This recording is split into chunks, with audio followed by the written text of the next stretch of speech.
दीपावली का त्यौहार अगर श्री राम जी के अयोध्या लौटने पर मनाया जाता है तो आज हम पूजा माता लक्ष्मी और भगवान श्री गणेश की क्यों करते हैं। क्या दीपावली का त्यौहार किसी और भी मान्यताओं से रिलेटेड है जो हमें नहीं पता है।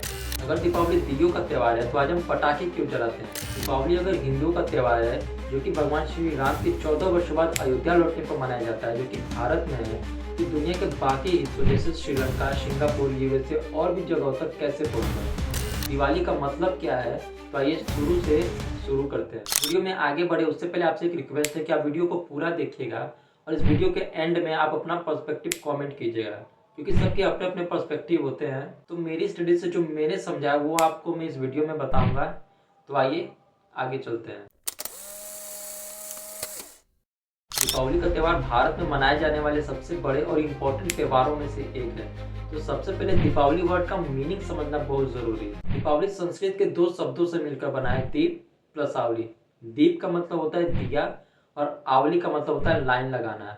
तो जो दीपावली का लिटरल मीनिंग होता है वो है रो ऑफ लाइट्स। अब दीपावली फेस्टिवल को कई तरह के नामों से जाना जाता है, जैसे कि दीपावली, दिवाली, दीपोत्सव। अब ये लोकेशन और वहाँ की लैंग्वेज पर डिपेंड करता है, लेकिन इन सबका जो कॉन्सेप्चुअल मीनिंग होता है वो एक होता है।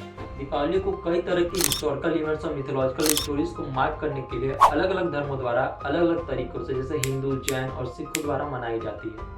लेकिन इन सबके अलग अलग रिचुअल्स का मोरल एक है, बुराई पर अच्छाई, असत्य पर सत्य, अज्ञान पर ज्ञान, निराशा पर आशा, अंधकार पर प्रकाश, प्रॉस्पेरिटी, खुशियाँ and the beginning of new life. लेकिन इन सारी बातों को दिए से सिग्निफाई किया जाता है, क्योंकि दिए का जो आध्यात्मिक महत्व है वो ज्ञान और बुद्धि से है। क्योंकि दिए की गर्म चमक अंधकार को प्रकाश का प्रतीक माना जाता है, जो अज्ञान से ज्ञान की तरफ लेके जाता है। अब हम अलग अलग धर्मों में दीपावली के महत्व को समझे, उससे पहले आप ये इंश्योर कर लीजिए कि आपको दीपावली का मतलब क्लियर हो गया हो, तभी आप इस वीडियो के एंड में आप अपना नतीजा निकाल पाएंगे। तो सबसे पहले बात करते हैं हिंदू धर्म में। हिंदू धर्म में ये मान्यता है कि दीपावली के दिन ही भगवान श्री राम 14 वर्षों बाद अयोध्या अपने भाई लक्ष्मण और पत्नी सीता के साथ वापस लौटे थे।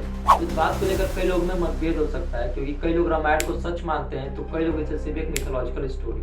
तो हम इस पर बात नहीं करेंगे, क्योंकि भगवान को मानने वाले और न मानने वाले तो हमेशा ही रहेंगे। देखिए, वाल्मीकि जी की रामायण स्पिरिचुअल सिग्निफिकेंस पर बेस्ड है, तो वहीं तुलसीदास जी की रामायण मोरल डिवोशनल नेचर पर बेस्ड है। मैंने डिस्क्रिप्शन में रामायण का लिंक दे दिया, आप जाकर वहाँ से पूरी रामायण पढ़ सकते हैं। रामायण के इवेंट्स की टाइमिंग की कैलकुलेशन रामायण में मेंशन एस्ट्रोनॉमिकल पीरियड से की जाती है।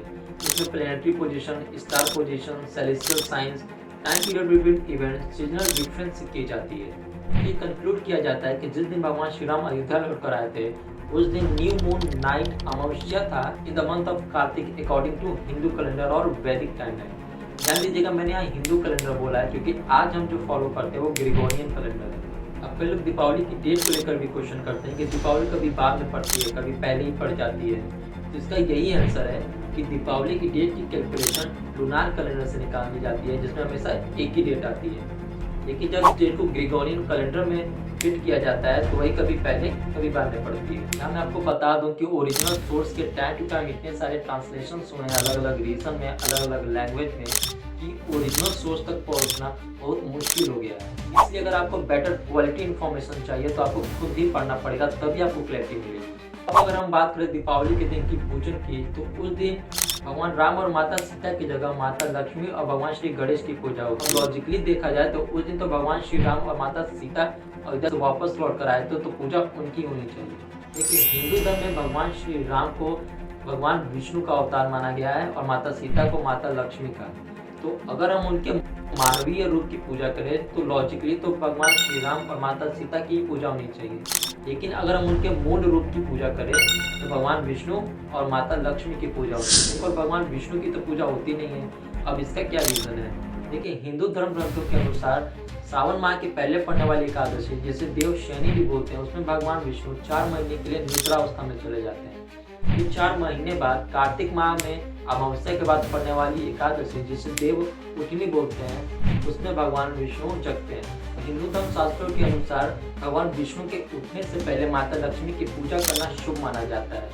ये बात तो सही है कि देव उठने से पहले ही दीपावली आती है, तो लेकिन उस टाइम तो भगवान विष्णु सोए होते हैं। अब हिंदू धर्म ग्रंथ ये भी बताते हैं कि किसी भी व्यक्ति या फिर भगवान जो निद्रा अवस्था में है उनकी पूजा करना या फिर उनके पाँव छूना अशुभ माना जाता है। इसीलिए माता लक्ष्मी के साथ उनके मानस पुत्र यानी माने गए पुत्र भगवान श्री गणेश की पूजा होती है। पिता की अनुपस्थिति में पुत्र ही पिता की परछाई होती है। और दूसरा रीजन ये भी हो सकता है कि भगवान श्री राम जब अयोध्या लौटे तो वहाँ की प्रजा बहुत खुश थी, क्योंकि असत्य पर सत्य की स्थापना हुई थी, अंधकार पर प्रकाश की जीत हुई थी। और दीपावली का मतलब अगर आप देखें तो वो यही सारी बातें दर्शाते हैं। अब जैसे माता लक्ष्मी सुख समृद्धि प्रॉस्पेरिटी लक्ष्य की देवी हैं, वहीं भगवान श्री गणेश विघ्नहर्ता हैं और सरस्वती माता ज्ञान की देवी हैं। तो जहाँ ज्ञान वहीं लक्ष्य और जहाँ लक्ष्य वहीं बाधा, इसलिए इनकी पूजा करना दीपावली के दिन शुभ माना जाता है। अब देखिए, वाल्मीकि रामायण में दिए का जिक्र तो मिलता है, लेकिन पटाखे या फिर आतिशबाजी का कोई जिक्र नहीं है। मैंने डिस्क्रिप्शन में रामायण का लिंक दिया है, आप जाकर वहाँ से युद्ध कांड पढ़िए। भारत में पटाखे या आतिशबाजी को मुगलों की देन माना जाता है, क्योंकि मुगल वंश के संस्थापक बाबर के भारत देश में आने के बाद ही बारूद का प्रचलन शुरू हुआ। साथ ही अद्भुत आतिशबाजी का प्रदर्शन भी किया। पटाखे या आतिशबाजी केवल राजा ही करते थे, जो अपनी अमीरी, खुशी या फिर जीत को जाहिर करने के लिए करते थे।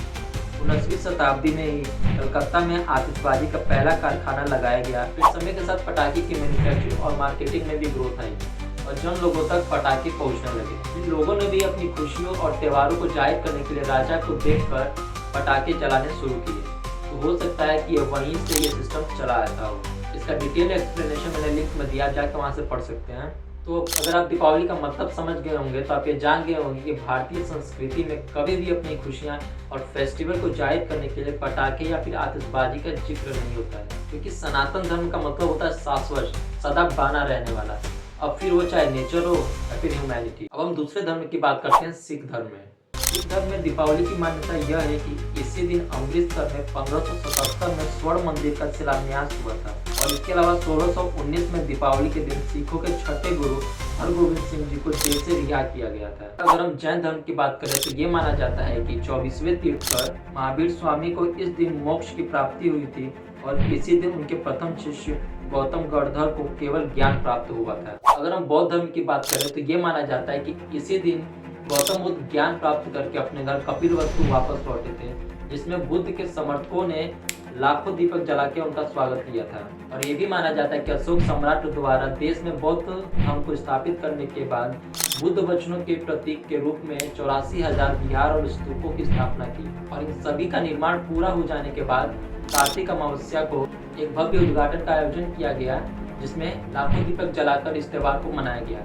अशोक सम्राट ने इसको दीपदान उत्सव का नाम दिया, यानी दीप का दान। दीप ज्ञान का प्रतीक और दान ज्ञान का दान करना। गौतम बुद्ध ने भी कहा था कि आत्म दीपक हो, खुद ही दीपक बने, यानी खुद को ही ज्ञान का प्रकाश बना ले। अब हम बात कर लेते हैं कि ये दीपावली के त्यौहार बाकी दुनिया के हिस्सों तक कैसे पहुंचा है। ये मेनली हुआ है इंडियंस के द्वारा ही, जो ये माइग्रेट करके गए हैं दूसरे देशों में। तो भारतीय जिन जिन देशों में भी गए हैं, जैसे कि Canada, Australia, UK, America, Netherland, Thailand, तो वहाँ पर दीपावली मनाने के न्यूज़ हम अक्सर सुनते रहते हैं। तो अगर आप ओवरऑल दिवाली का मतलब समझ गए होंगे तो उसका यही कंक्लूजन होता है, ज्ञान अर्जित करना, जिससे ग्रोथ हो सके, आप क्वेश्चन करने लगे। तो दिवाली कब है कब नहीं, ये पूरा आप पर डिपेंड करता है। अगर आप चाहें तो हर दिन दिवाली हो सकती है। अगर ये वीडियो आपको अच्छा लगा हो तो लाइक कीजिएगा, सब्सक्राइब कीजिएगा, ताकि हम और आप इसी तरह की बेसिक क्वेश्चंस के साथ अपडेट रह सकें। नमस्कार।